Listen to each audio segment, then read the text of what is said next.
आज विस्तृत की बैठक हुई है। इसमें हम लोगों ने जो विभागीय जो योजना सब है उस पर हम लोगों ने चर्चा किया है और बहुत अच्छा रिपोर्ट रहा और सब लोगों का बहुत अच्छा समर्थन रहा, बहुत सहयोग मिला है। मधेपुरा के विकास के लिए क्या योजनाएं हैं जिस पे मुख्य रूप से फोकस किया गया है? देखिए, मधेपुरा के विकास के लिए हम लोगों ने अभी कृषि के क्षेत्र में एक नया हम लोगों ने चाहा है कि जो यहाँ जो परंपरा है उससे हट करके भी लोग कृषि के क्षेत्र में और भी कुछ मखाना का खेती है, ड्रैगन का खेती है, इस पर हम लोग आगे करेंगे ताकि यहाँ के लोगों को, किसानों को ज़्यादा से ज़्यादा लाभ मिल सके। इसके लिए हम लोगों ने आदेश भी दिया है। आप खुद भी गई थी किसानों के बीच में, क्या बात हुई किसानों से? देखिए, वहाँ हम लोग गए थे, हम डीएम साहब को हमने बताया है, उन्होंने भी कहा है कि हम भी मैडम उस जगह जाएंगे देखने के लिए कि वहाँ इतना हमको खुशी हुआ कि हमारे यहाँ इतना बढ़िया जो शकरकंद की खेती इतनी बेहद मामले में हो रहा है। अगर हम लोग उसका थोड़ा सपोर्ट करें तो वो हमारा मटेरियल जो है बाहर जा सकता है, उससे ज़्यादा से ज़्यादा हमारे किसान लोग को लाभ भी मिलेगा और लोगों का रोजगार भी सृजन होगा उससे। बाढ़ पूर्व तैयारी पर भी बैठक की गई, तो क्या लगता है इस बार बाढ़ में क्या आप लोगों को राहत मिल पाएगा?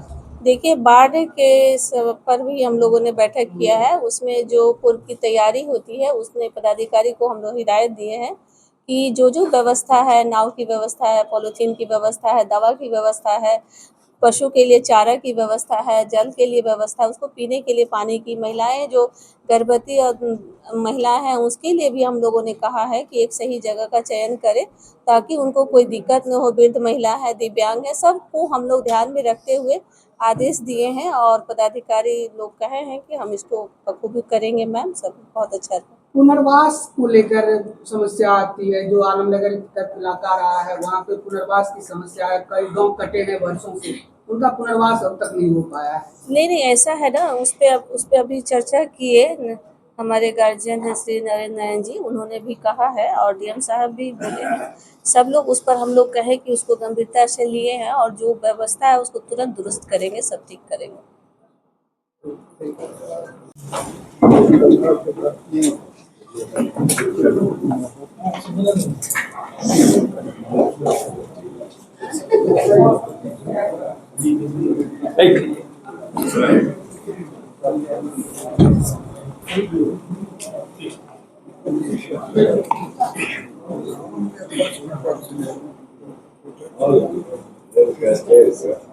सरकार महोदय 3 टोले हैं, 156 परिवार कपसिया आदरी टोला, 37 जो है ललिया बांध पे और 114 छतौना, इन लोगों का घर कट के कोसी नदी में समा गया। तो एक विवाद हुआ, आपदा कराएगा कि राजस्व कराएगा, राजस्व कराएगा कि आपदा कराएगा। अब निर्णय हो गया कि राजस्व विभाग ही बसाएगा अभियान बसेरा 2 के तहत, और फिर प्रधानमंत्री आवास योजना ग्रामीण से या मुख्यमंत्री आवास योजना से उनका घर बनाया जाएगा। और इन लोगों ने जगह को चुन लिया है और आश्वस्त किया गया कि हम लोग बरसात से पहले चिन्हित करके जमीन को हम लोग डिस्ट्रीब्यूट कर देंगे। तो क्या लगता है अब जल्द से जल्द आलमनगर के विस्थापितों को, विधानसभा के विस्थापितों को जमीन मिल जाएगी? कि मैं तो आश्वस्त हूँ, सदन में भी मैंने प्रश्न किया और लगातार मैं पत्राचार करते रहा। कष्ट भी है, पीड़ा भी और दर्द भी, लेकिन सब कुछ को देखना पड़ता है। आशाएं नहीं, पूर्ण विश्वास है हम कि 1 महीने के अंदर जरूर इसका रास्ता होगा। विस्तृत के बैठकों में तमाम समस्याओं पर बातचीत हुई है। दुखद पहलू ये आया सबसे अग्रतर ढंग से कि 7 वर्षों से विसरा रिपोर्ट के अभाव में माननीय वरिष्ठ पूर्व मंत्री, माननीय विधायक, डिप्टी स्पीकर साहब के क्षेत्र में स्नेक बाइटिंग का एक्सग्रेशिया नहीं मिला है। ये संवेदनहीनता है सरकार की यह स्पष्ट है। तो मोटे तौर पर समझिए जो बातचीत हुई है, गंभीरतापूर्वक बातचीत की गई है। अब शासन की संवेदनशीलता पर निर्भर करेगा कि ये क्या होगा आगे आने वाला है। लेकिन अभी तक जो बातें आई है छन करके वो बहुत ही दुखद है, हृदय विदारक है। और समझिए कि सबसे ज़्यादा बाढ़ प्रभावित क्षेत्र इस जिला में आलमनगर, पुरैनी, चौसार आप सब लोग जानते हैं।